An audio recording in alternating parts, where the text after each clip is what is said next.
Welcome in to Z तैयारी दोस्तों। आज की इस वीडियो में पढ़ेंगे हमारा जो लास्ट चैप्टर है, chapter number 6, our country India. ठीक है, हमारा देश भारत। तो चलो अब स्टार्ट करते हैं हम अपनी इस वीडियो को। अब देखो, इंडिया को सबसे पहले हम समझ लेते हैं कि हमारा जो इंडिया ये क्या है, एक पेनिनसुलर कंट्री है। मतलब अगर आप मैप में देख लो तो इस तरीके से है कुछ, तो इस तरफ भी पानी, इस तरफ भी पानी, इस तरफ भी पानी, इसलिए हम क्या इसको प्रायद्वीप बोलते हैं, मतलब पेनिनसुलर कंट्री बोलते हैं। ठीक है, पहली बात तो ये हो गई पेनिनसुलर कंट्री। ये वर्ड आपको ज्योग्राफी में कई बार कॉन्टिनेंट में भी मिल जाएगा, हर जगह मिल जाता है, प्लेटू में भी। ठीक है, उस हिसाब से इसको समझ लेना, प्रायद्वीप। अब दूसरी बात अगर करें तो इंडिया का जो एरिया है टोटल, अगर हम एरिया की बात करें तो कितना है, 3.287 मिलियन किलोमीटर स्क्वायर। ठीक है, आप बस इतना याद रखना, 3.28, ये इसका क्या हो गया, एरिया हो गया। ठीक है, अब एक चीज़ और आती है कि इंडिया का नाम इंडिया क्यों पड़ा या हम भारत क्यों बोलते हैं। तो वो हिस्ट्री का जो पहला चैप्टर पढ़ाया है वो, और उसका पीडीएफ भी प्रोवाइड करवाया है, तो वहाँ से देख लेना, उसका वहाँ पे पूरा डिटेल में है। ठीक है, चलो अब पढ़ते हैं हम आगे। अब इसमें हम पढ़ेंगे कि कुछ इंडिया का जो लोकेशन है उसको एग्जैक्टली समझेंगे कि इसके अगल बगल आसपास क्या है। ठीक है, तो चलो उसको अच्छे से समझते हैं।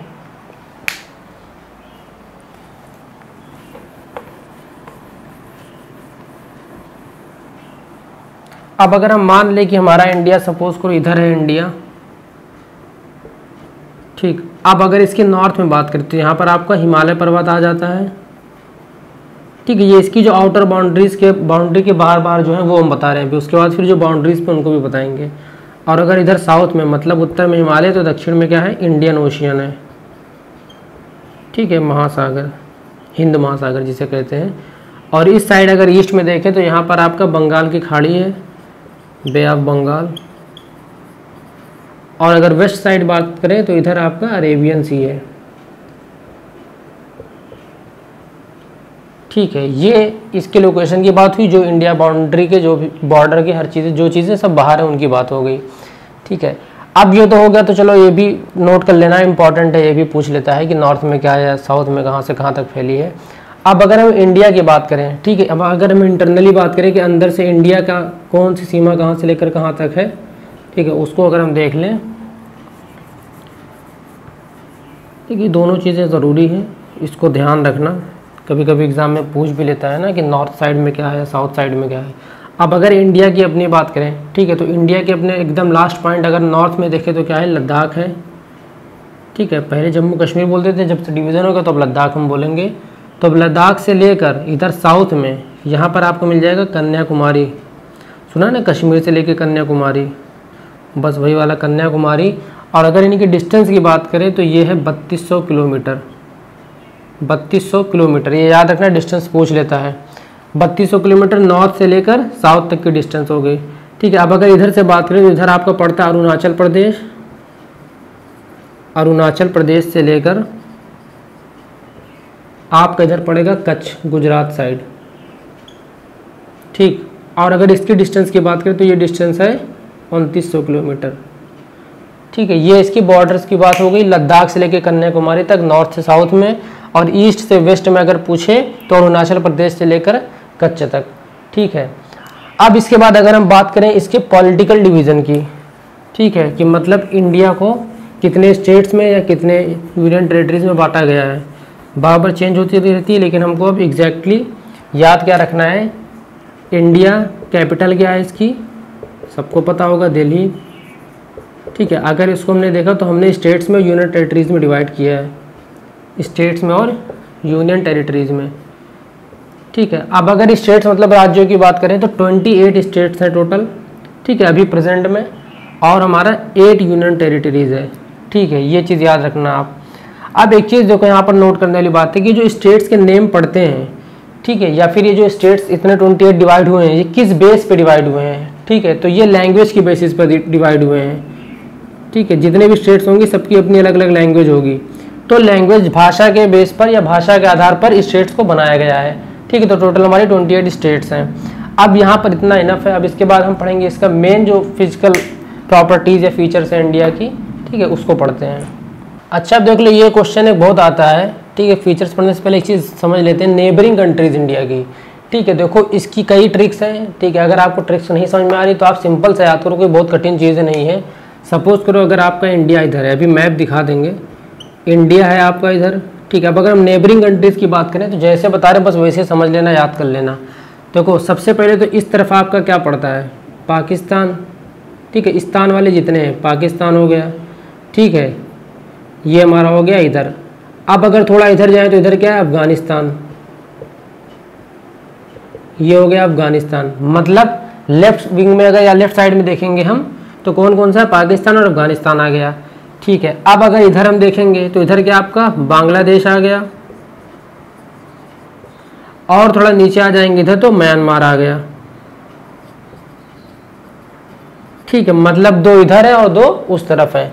अब अगर ऊपर बात करें तो ऊपर कितने मिल जाएंगे आपको, चाइना मिल जाएगा, ठीक है, नेपाल मिल जाएगा और भूटान मिल जाएगा। तीनों देखो क्या है, तीनों ही एक ही जैसे दिखते हैं देखने में। अगर आप वहाँ पर उनकी बात करो, या आप ऐसे सोच लो कि हिमालय हमारा यहाँ से होके गया है, ठीक है, तो चाइना, नेपाल, भूटान सब कवर करता हुआ, ठीक है। या फिर ऐसे समझो यहाँ के लोगों को लगभग रिजेम्बलेंस या फिजिकल फीचर्स जो भी हों लगभग एक ही जैसे दिखते हैं, ठीक है, वहाँ के इंसानों के। तो इस तरीके से याद कर लेना, चाइना, नेपाल, भूटान, ठीक है। उसके बाद अब अगर हम देखें तो ये तो हमारी क्या हो गई, 2 3 5 2 7 7 हो गई हमारी जो है तो लैंड बॉर्डर शेयर करती हैं, ठीक है, लैंड बॉर्डर, ठीक है, लैंड बॉर्डर शेयर करती हैं ये। मतलब ये जो हमारी कंट्रीज़ हैं, जो नेबरिंग कंट्रीज़ हैं, ये सब क्या है, इनके बॉर्डर पर है जो लैंड बॉर्डर है। और 2 होती हैं जो हमारी क्या होती हैं, सी बॉर्डर शेयर करती हैं, ठीक है, जिनकी सीमा समुद्र होती है। जिनकी सीमा स्थल या लैंड होगी वो हम बोलेंगे लैंड बॉर्डर नेबरिंग कंट्रीज़, और जो पानी वाली उनको हम बोलेंगे सी बॉर्डर नेबर कंट्रीज़। अब वो कौन सी होती है वो समझ लो, वो 2 होती हैं हमारी, आपने देखा होगा, एक होती है श्रीलंका, ठीक है, जो कि अगर आप देखो तो इस साइड कहीं पर पड़ेगा श्रीलंका, और एक होगा हमारा मालदीव्स, ठीक है।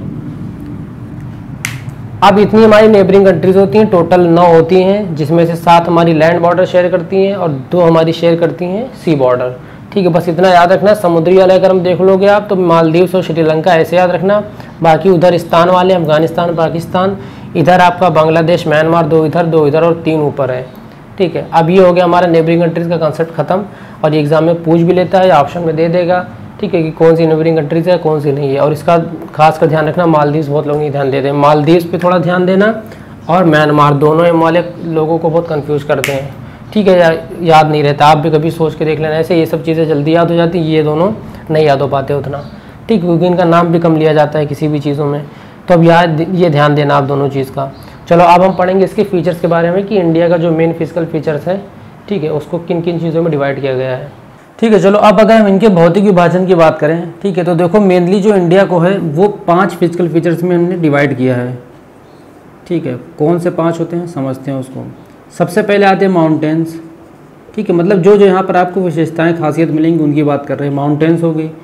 फिर आ जाता है आपका प्लेट्यूज, ठीक है, प्लेन्स, अभी हिंदी में भी बता देते हैं, कोस्ट्स, और फिर आपका आ जाता है आइलैंड, ठीक है। देखो माउंटेन तो पता है, चलो पर्वत हो गए, प्लेट्यूज आपका पठार को बोलते हैं, ठीक है, प्लेन्स आपका मैदान हो गया, और कोस्ट आपके हो गए तटीय मैदान जो होते हैं वो, या तट कुछ भी, और आइलैंड आपके द्वीप समूह हो गया, ठीक है। इन 5 कैटेगरी में बांट दिया गया है इंडिया को, जो इनके फिजिकल फीचर्स हैं, ठीक है। अब इसको हम बारी बारी समझेंगे। सबसे पहले अगर हम बात करें माउंटेन्स की, तो देखो अगर माउंटेन्स की बात करें तो कौन सा सबसे फेमस पर्वत है, जो है हमारा हिमालय, ठीक है। तो यहाँ पर माउंटेन्स में हम हिमालय की बात करेंगे, हिमालय, ठीक है। अब हिमालय में समझना, हिमालय को भी 3 भागों में बांट दिया गया है, मतलब इनकी 3 पैरेलल रेंजेस होती हैं, ठीक है।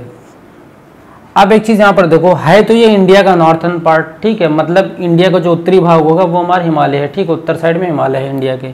लेकिन इनकी क्या है, 3 पैरेलल रेंजेस हैं। अब आप देखो यहाँ पर सबसे पहला जो भाग है हिमालय का, उसको हम हिमाद्री नाम से जानते हैं,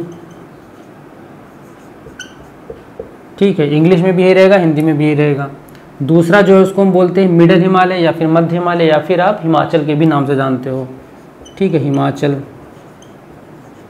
या मिडल हिमालय। और जो थर्ड होता है वो होता है हमारा शिवालिक। ठीक है, अब एक चीज़ समझ लो, इनकी अगर लोकेशन की बात करें तो ये हिमालय का जो नॉर्थ साइड होता है उसको हिमाद्री बोलते हैं, मिडल वाला हिमाचल है, और एकदम साउदर्न जो रेंज होती है जो एकदम नीचे होगी हिमालय के वो शिवालिक होगी। ठीक है, बाकी ये तीनों हैं अभी नॉर्थ में इंडिया के रिस्पेक्ट में। ठीक है, इस चीज़ का ध्यान रखना तब अच्छे समझ में आएगा। अब देखो जो हिमाद्री है ना, इसमें आपकी पाई जाती है जो वर्ल्ड हाईएस्ट पीक होती है वो है माउंट एवरेस्ट। ठीक है, माउंट एवरेस्ट इसमें पाई जाती है। दूसरी बात, इस माउंट एवरेस्ट को नेपाल में क्या बोलते हैं? हम नेपाल में इसको बोलते हैं सागर मठ। ठीक है, ये चीज़ याद रखना, सागर मठ या सागर माथा। ठीक है, कुछ भी प्रोनाउंस करो, बस आप स्पेलिंग का ध्यान रखना, सागर माथा।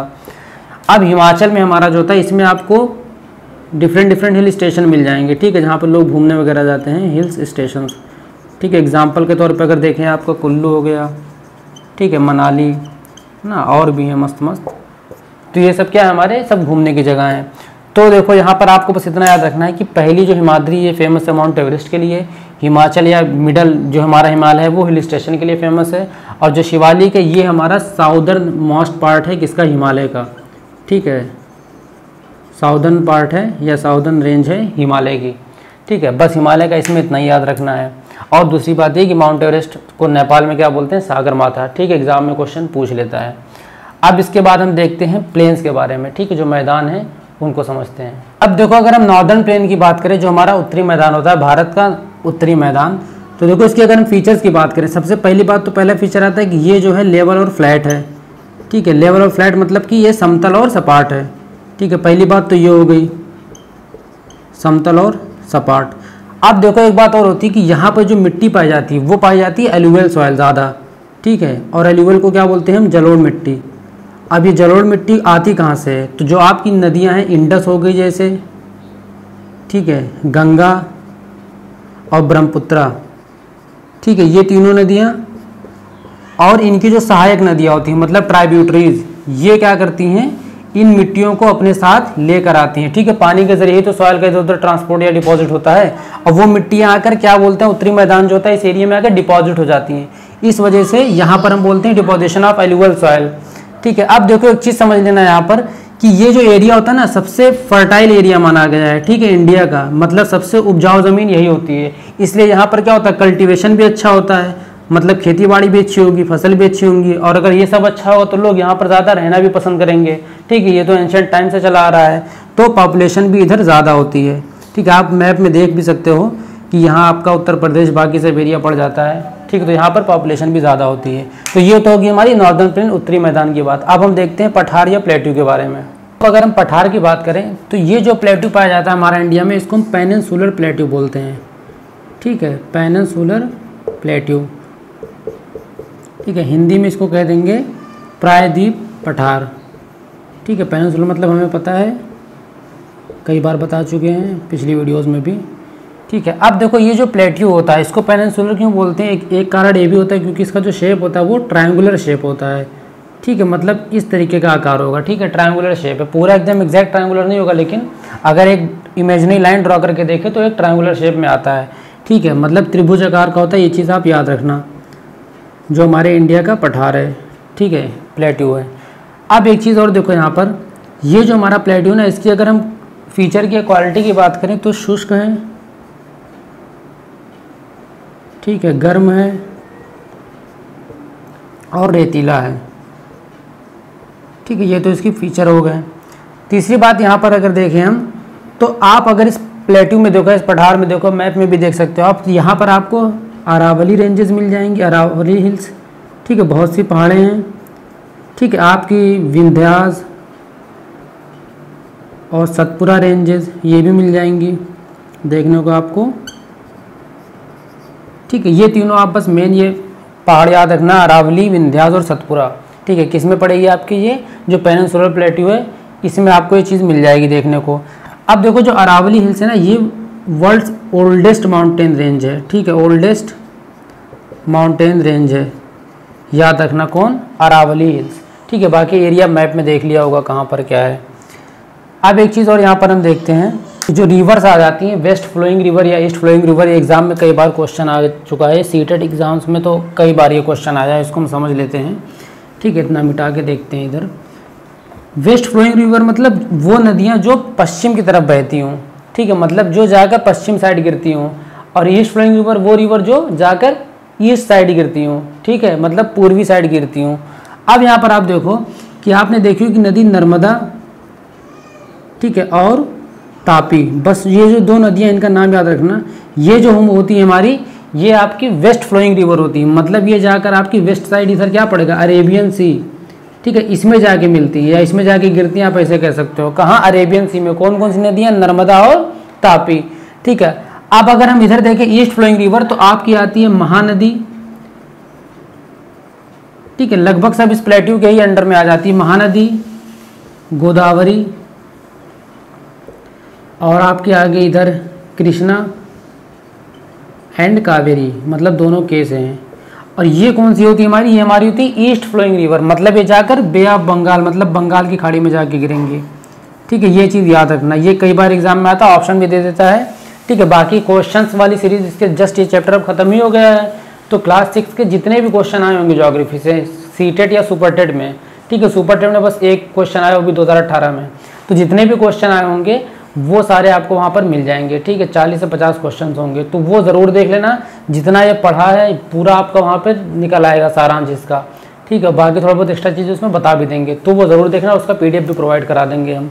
ठीक है, तो उसके लिए ज़रूर वेट कर लेना।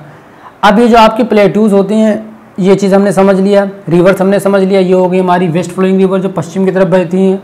और ये महानदी, गोदावरी, कृष्णा, कावेरी, ये आप बे ऑफ बंगाल में जाके गिरती हैं, मतलब जो हमारी पूर्वी ओर बहती हैं। इतना याद रखना है इसमें, बाकी और इसमें कंप्लीट है, अब इतना कुछ नहीं। अब इसके बाद हम पढ़ते हैं जो वेस्टर्न घाट और ईस्टर्न घाट होता है उसके बारे में। अगर आप मैप में देखो तो इधर आपका क्या पड़ता है, वेस्टर्न घाट हो गया इधर, ठीक है, और इधर आपका जो होता है ईस्टर्न घाट हो गया। ठीक है, इस तरीके से।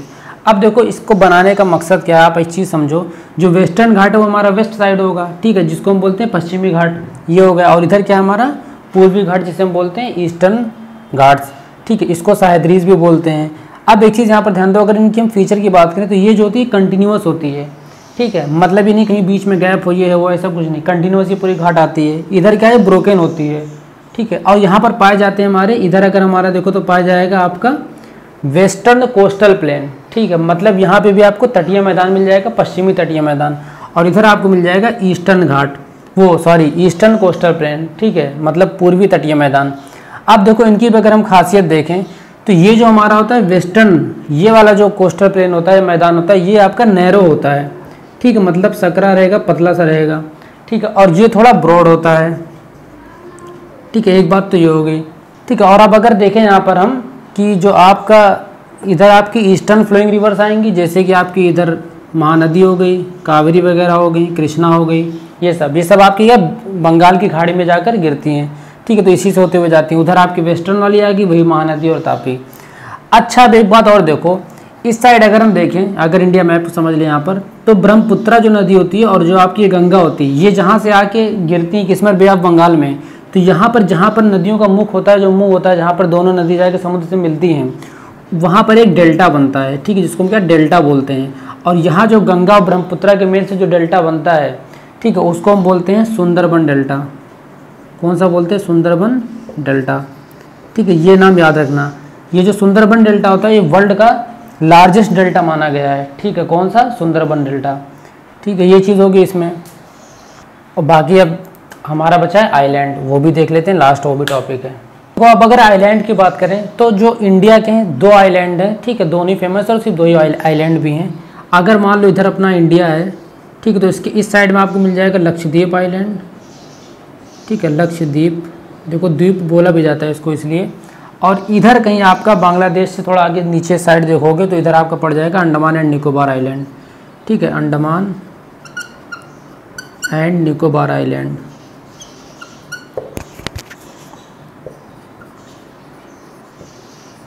ठीक है, अब ये जो आपका अंडमान निकोबार आइलैंड है, ये जो आइलैंड है, जो 2004 में सुनामी आई थी। ठीक है, एनसीईआरटी में क्वेश्चन भी आपका है, उसमें पूछा भी गया कि 2004 की जो सुनामी आई थी उसमें कौन सा आइलैंड अफेक्टेड हुआ था, कौन सा आइलैंड प्रभावित हुआ था, कौन सा द्वीप, तो अंडमान एंड निकोबार। बस इतना आपको याद रखना है, ठीक। और स्टेट को अगर देखो तो केरला वेरला पे यहाँ पर नुकसान हुआ था ज़्यादा। अब जो हमारा लक्षद्वीप है इसको हम बोलते हैं कोरल आइलैंड नाम से भी जानते हैं, ठीक है। कोरल आइलैंड नाम से भी जानते हैं, क्यों जानते हैं? क्योंकि ये जो बना है कोरल से बना हुआ है आइलैंड, ठीक। इसमें कोरल्स पाए जाते हैं। अब ये कोरल होता क्या है, देखो एक समुद्री जानवर है जिसका नाम है पॉलिप्स, ठीक है। ये एक मराइन एनिमल्स है, मतलब समुद्री जानवर है, छोटा छोटा होता है ये जानवर, ठीक है। तो इनके जो स्केलेटन्स होते हैं, ठीक है, स्केलेटन्स जो होते हैं वो इकट्ठा हो गए हैं इस आइलैंड पे और जमा होकर क्या बनाते हैं हमारा कोरल, ठीक है। फोटो में आप देख सकते हो इस तरीके का कुछ बनाते हैं।